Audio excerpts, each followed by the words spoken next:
Rachetez les temps car les jours sont mauvais. Car les jours sont mauvais. Pour reconnaître ce que le Seigneur a fait pour vous.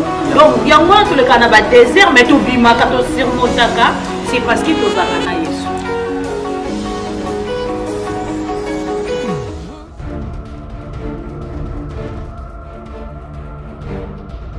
Bienvenue dans l'émission Nabisoya. Rachetez les temps car les jours sont mauvais. Car les jours sont mauvais, émission autre Malobanzambe. Et les autres, on va continuer. Troisième partie Nabisoto, dernière partie Nabisoya, thème de Bandaki, si la promesse tarde. Mais avant de banda, to bonde là. Zambe, to tiki momo na maboko na yo. To recommander mutu moko na moko azola Nabiso na maboko na yo. Fortifier mutu moko Zambe, na nzia na exhortation à poko la lelo. Na kombo na Yesu Masia. Oza Nzambe, to bonde libongo, au nom de Jésus-Christ. Amen. Amen. Kobo santé ko liker, kobo santé ko s'abonner, kobo santé ko partager. En faisant ainsi, vous allez participer à faire véhiculer le message du royaume de Jésus-Christ. Amen. Maman Mati, toujours le sous le lot, la dernière partie pour la relaxation qu'on a battu. Qu'est-ce qu'il faut faire, ce qui promettent et zali koumela.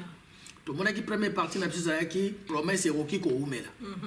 Alors, tout le monde qui peut souka la première partie on a que non, ils ont battu baie baraté que ba na promesse. Nous avons des sortes de promesses, tout le monde qui promesse vraiment na promesse logos.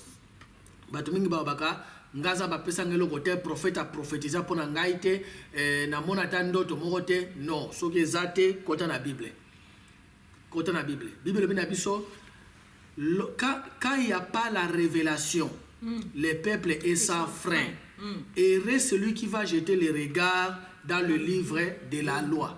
Amen. Donc, ce qui révélation est zate, peuple bimagaranzela, batambola sans frein. Mais et c'est mon amour, tant que révélation est zate, aboua qui misunaye na livre ya loi. Donc, ceux qui ont la révélation, ils ont la promesse remate au prophète alobé pas na yote. Boaka misunaye na livre ya loi. Amen. Alors, Habakkuk chapitre 2, verset 3 na 4. Dans le temps, Bible dit, car c'est une vision ou une promesse ou une prophétie dont l'échéance est fixée ou l'état est fixé. Elle aspire à son terme, elle ne décevra pas. Si elle tarde, attends-la, car elle s'accomplirait certainement. Elle s'accomplira certainement. Maman Mati, Bible prophète soit que non, ça peut arriver que promesse payée et l'obana. Oui, pasteur, je vais te le qui a une deuxième partie na biso promesse pe koki ko umela. Ce n'est pas que ceux qui promettent ces umela que yo zan nzambete. Donc Nzambe promesse na yeto, pesa ki exemple Abraham, azala ki moto yo, azwa ki promesse na Nzambe, mais zwa ki temps pour réaliser na vie na ye. Donc c'est-à-dire promesse ko umela, mais en réaction moko ba Bible était sabiso élément moko tant ou promesse ces umela. Quelle est l'attitude que o ese sengela biso ko zwa tant ou promesse ces umela? Qu'est-ce qu'il faut faire? To sala nini kozela. Donc si la promesse tarde, attends là. Alors, au terme kozela awa, en d'autres termes, même si promesse est là, continuez à croire à la promesse. Parce que, au moment où vous na foi na eloko wana te, nde mutatikaka. Et ça, la mutumoko abimina kwea balabala, amoni biche etelemi, abandi mbangu. Pourquoi ça bana mbangu? C'est tout na Kishasa. Parce que ana foi que akozwangu. Mais ce qui bise bandi ko kende et que foi et si la mutune ebise que no kozwango soute atiki ko kima. Problème à liboso ezali si la promesse tarde zela yango. Zana foi na promesse wana. Loma na mama. Pasteur Gilles Izala na foi na promesse wana. Voilà pourquoi des fois bisoba na Nzambe to comme à niveau to tika na biso to kabwa na Nzambe na ba besoin na biso. Pourquoi? Parce que patience est style ou bien foi eza souté et ça là que moyen peut okende nango lisusu ezate. En Bible ce qui promet ces ou mais là attends là. Si vous attendre ezate bosana na yo ngo pasteur Gilles. C'est-à-dire zala wana na titidi toujours ya kozela. C'est parce que nous servons un Dieu qui abandonne jamais. Donc yo yebi kozana promesse na yende konangai. Kozala te dessus. Kozala te cité parce que nous avons tout ça là azanza memokaza fidèle. Yes. Donc la première des choses yo oyo za la promesse ya nzambe. Oso tika ki na okozala na foi nango. Oso tika ki pe ko bondela ponango. Zongela yango. Nzambe akodecevoir yote. Dieu ne va pas te décevoir yote. Amen. La première des choses, ce qui promet c'est ça ko umela zela yango. Maman Mati ezana biloko ko salama entre mukolo ya promesse na mukolo se réaliser. Makambo ko lekana katikati opera diable kolinga sala ke a effacer na mutu ke loko wana ekotikala ko sala mate. Ekotikala ko sala mate. Mais ce qui nzamba promettre yo, quel que soit ce qui se passe dans l'entretemps, zaka na foi que nzambe akosala et que promesse wana ekokosate parce que nzamba la bien que non, car c'est une prophétie ou une vision dont l'état est fixé. Elle aspire à son terme. Elle ne décevra pas ou elle ne mentira pas. Si elle tarde, attends là. Continuez causer la attitude de prière, l'attitude de foi dans la promesse. Amen. Parce que maintenant, la promesse a comme déjà découragé à Tiki Naï Mamati Lobana. Atiki na ye yongo na lobaki olobi to na lobaki oza déjà lokola na koti dego pesa ki exemple mon pasteur Gilles bi seze kendo landi yango mbangu tango yale pena na ko na espoir ke nazozwa bisi wana après au mona ke bisi kei osani olembi tango lembi c'est-à-dire otiki pe okima donc totika kokima tango totika ka espoir na biso pa na nzambe nde tango wana to pesa ka accès na satana ndongo lobi pasteur Gilles atika bisote asalango na Jésus. Aibi ki aye ko sauver biso sauveur. Aye ko sauver biso na kata mokili ma bimelie. Alobai na ye nini soko za mwana nzambe. Et puis maman Mati Satana alobaka ka eloko aibi ki yango nzamba promettre yo. Tika papa. Omoni ayaki pa ya tango aye pa Eve. Alobai na Eve te Eve boni santé boni yo. Non. Eve alobi asi maman Eve nzambe ayebisa kibino te bolia fruit boy. Do akeka akuna. Jésus abotami akoli. Azali na 15 à 20 ans diable ayate. Atuna epete ko soko za mwana nzambe. Mais tango ka Bible bi azui baptême. Tango azobi manama ili kolo fungwami nzambe obi celui-ci est mon fils. Diable ayate si tu es vraiment le fils de Dieu. Do tango nzamba pesi elaka lobi ke o mwana na nga. Mamo diable pa ko tuna ye. Est-ce que vous avez pensé aux amours en Nzambe? En fait, alinga semer doute. Il y a déclaration en Nzambe, le kona bomo ya Yesu. Ndenga salango et pas il y a Adam na Ève. La promesse peut tarder, mais zana attitude ya confiance na promesse wana, zana confiance na Nzambe wana, continue à attendre dans la prière et dans la foi. Mamati, deuxième chose, si la promesse tarde, tango zo zelango continue à confesser promesse na yo. Toke na Hébreux chapitre 10 verset 23. Hébreux chapitre 10 verset 23. Na comment on a rapidement voilà Thessaloniciens, Apocalypse, Hébreux. Hébreux 10 23. Bible bina bisonine. Confessons notre espérance sans fléchir, car celui qui a fait la promesse est fidèle. Habitons confessons notre espérance. Et l'oko naza ko espérer. Et l'oko nzambo sala ki promesse. Bebito continue ko confesser yango. Nzamba lobaki na ngana za mutu na za mukilate. Nzamba lobaki na ngana kokufa boite na komona suka ya banguna nanga. Amen. Nzamba lobaki na ngai na kokufa na âge oyo te. Ezateka keto ko garder yango te na mutema mama ti lobana. Pasteur Gilles, tu continues avec confession parce que la Bible, c'est lui qui donne la promesse est fidèle. Et surtout qu'il y a un proverbe, la Bible, la vie et la mort sont au pouvoir de la langue. Quiconque en aime, en mangera les fruits. Les fruits, oui. Donc, c'est-à-dire, Pasteur Gilles, il faut te confesser pour viser dépendre na auto loba, Pasteur Gilles. Et c'est dépendre de na oyo nini. Donc, yon Bible, c'est te confesser à malam. Donc, ton yozo zela et loko, il faut garder confession à malam. Parce que oyo ko loba, yangwana de ke kokisama na vie na mutu. Surtout, tu vas la verset au Mahamati, tu vas la souka, tu vas la bonne. Pour yango lobi, confessons notre espérance sans fléchir. Ça que ton lemba, ça que ton fou kamela négativité est la besoin d'amour.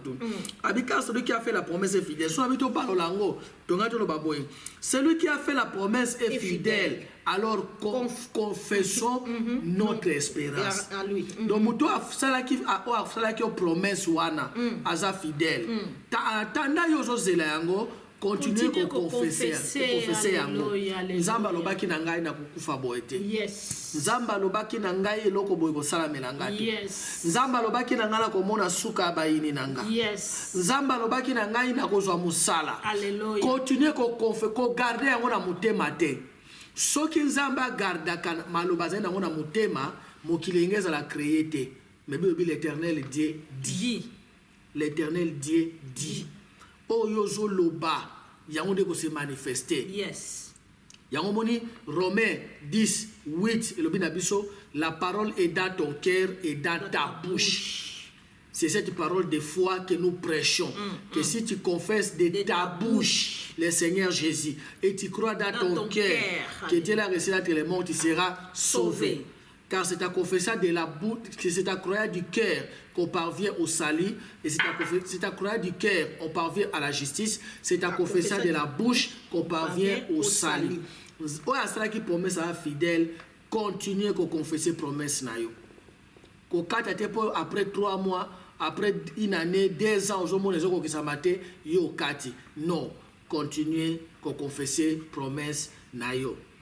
Alors, Maman Mathieu, quand on a dit que la troisième chose, qu'est-ce qu'il faut faire ceux qui promettent les Oumela? Donc, nous avons dans Genèse chapitre 17, verset 1er, Nadé. Nous avons verset Oyo, Genèse 17, verset 1er, Nadé. Genèse, alors. Parce que Nzamba Milaki Abraham, dans Genèse 15, il y a fils de la promesse. Dans Genèse 17, Nzamba a eu Abraham. So tangi Genèse 15, dans Genèse 17, ils ont 15, 16, 17. Donc 15, 16, 17. Et soit tant. Mais, si on a le calcul, Abraham a zéla 25 ans. L'homme dans Genèse 17, tant que ya kolobana ngo suboye ezo msusu 20 ans susu avaya yo kotanga ngo na 3 na jour moko tangi 3 chapitres wana mais même susu babimela ke na jour moko te peut-être ça a pris encore des années pour Nzambe ya komeso Abraham de Abraham a 75 ans tant Nzambe salié promesse wana awa Nzambe ya komela ye na 99 ans ou alors on a 99 ans. C'est-à-dire, bah, année et l'équipe, 24 ans après, nous avons appelé Abraham. Lorsque Abraham fut âgé de 99 ans ou de 99 ans, l'Éternel lui dit, je suis le Dieu Tout-Puissant, marche devant ma face et sois intègre. Intégrité, c'est la fidélité, ne trahis pas. Quand on dit Moutouaza, un homme intègre, c'est-à-dire c'est un homme qui ne trahit pas. Un homme qui est fidèle. J'établirai mon alliance avec toi et je te multiplierai. À promettre à 15 ans, na 75 ans, après, na 99 ans, à Yesus ko bakisele ka promesse. Merci ngelo ko moka bizala kaka fidèle, intègre. C'est-à-dire que trahir te zala fidèle. Maman Mati, nengina tikelo lo banayo. Imaginez ça na bato belé oyo tellement Nzamba laka eloko Nzamba sala kangote ye pa lembi asala ya suma kambo nzamba senga kete nzamba la ki Abraham mwana mawapese mwana te nzamba yeko bisa Abraham abi zoba tionso bazana nda kuno ke ko circoncire bango bebi Abraham la mukilo bina tongo akasa eliamo dans d'autres termes oyo nzamba bande ko se oyo Abraham nzamba la ka Abraham ako kisate mais azo senga ka Abraham ako kisaka o nzamba o sengai mama tizo kola na la ki loko na pia kate menga na o sengo bisela ngabo loba na osiko isika wana Pasteur Gilles Nzambe amekaka mutu te mais Nzamba koko tester pe kondima na yo si réellement penza yo ozo comprendre ngana za nani pona yo ozo mona pasteur yanto moni on Abraham na 75 ans babimeli na 99 ans babimeli te po ba pese loko balaka ki na 75 ans donc c'est-à-dire abimeli so po ba bakisa sous promesse mais alobi na ye soit intègre. Donc Nzambe loko alingi biso to akoloba na tango ozolanda biso ndeko na ngai. To ebite situation nini ekutaki yo nango mais Nzambe alingi toloba na yo zala na patience. Zala fidèle parce que tozo servi Nzambe. Oh soki aloba rema te aloba logote aloba rema. O maloba na ye loba pona biso akotikala ka toujours so yo tikala na makona ye ko finir par accomplir yango. To moni Abraham alemba kité azaki akolemba te azaki toujours fidèle azaki toujours intègre pasteur Gilles. Ton Nzambe tinda ke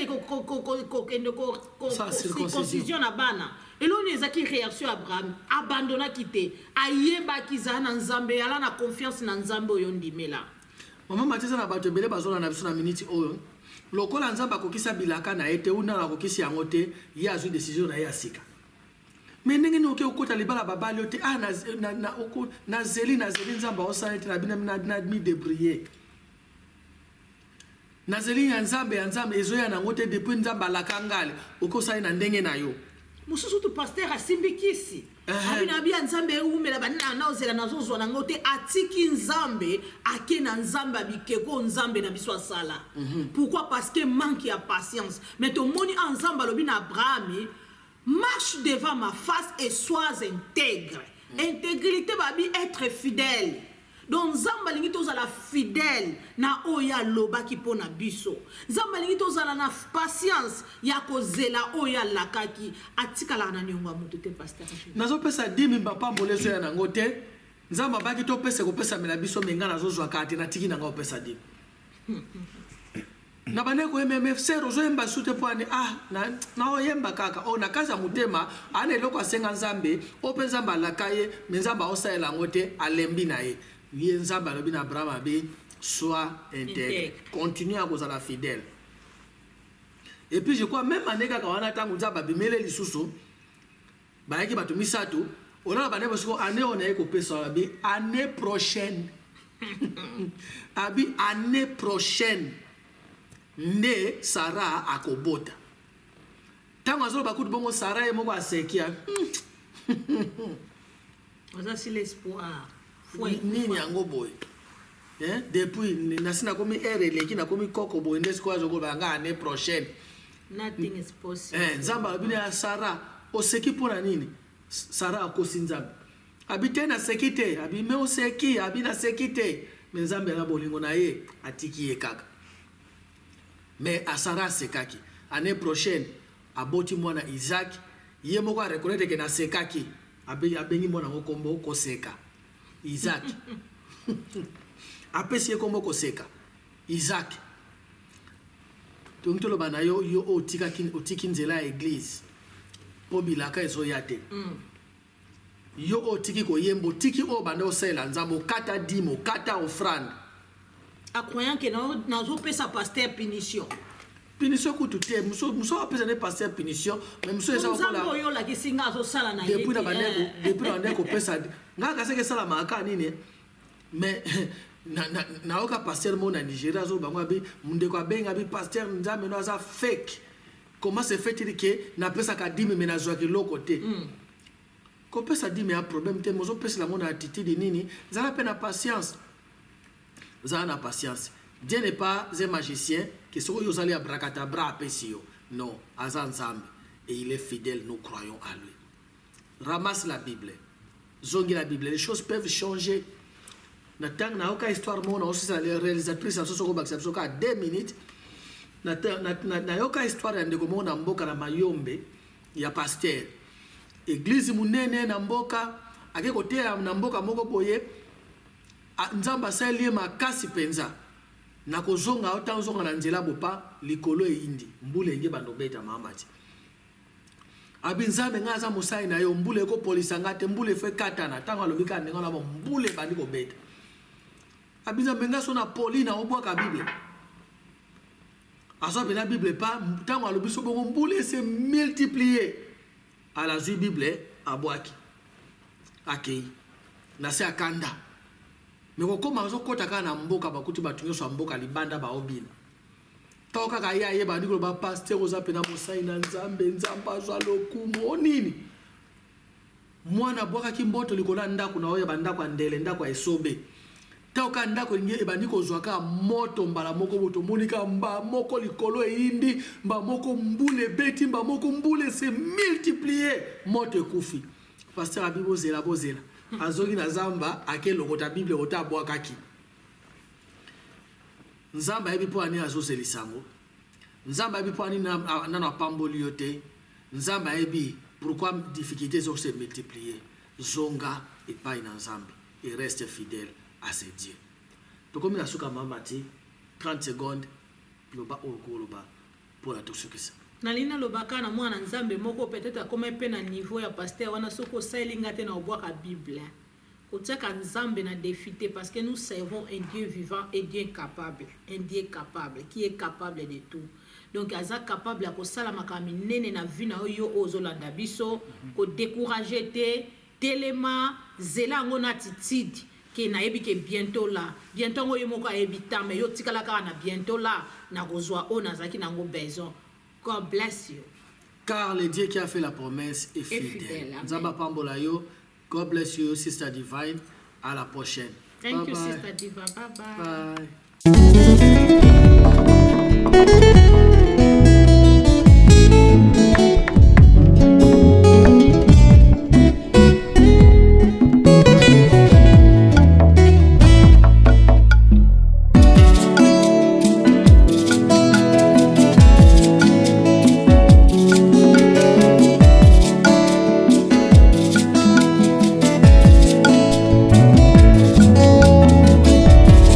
Ma Bible dit, tu es le chemin, tu es la vie, tu es la vérité. Nanyo alanda yo abunga nzela azali